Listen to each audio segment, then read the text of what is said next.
Hello everyone, today I will take you to learn the killing in PCB manufacturing, the lamination process.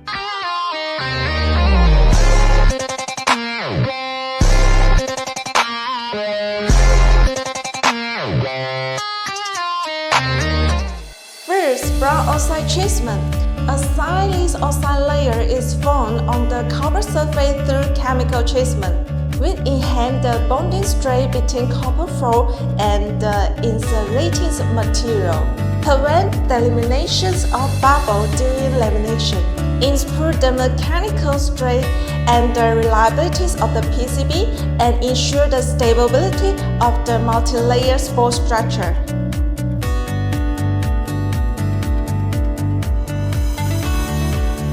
According to the structural sequence designed by me and the alignment requirements between the upper and lower layers, the inner layer board and the semi-cured sheet are fixed into a hole.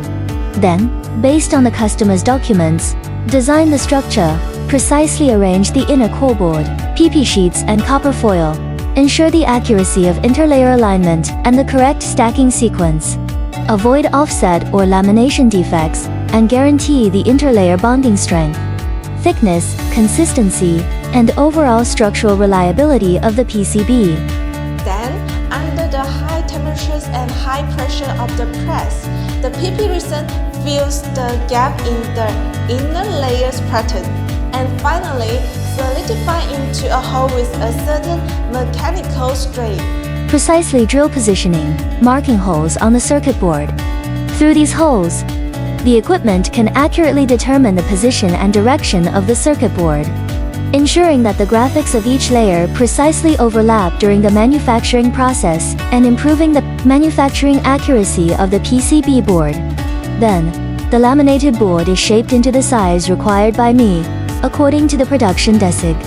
The lamination process is like the cornerstone of a tall building. Every operation and the precise operation of every design lay the foundation of the high-quality PCB product. Today's introduction of lamination process ends here. Thank you for watching and see you next time.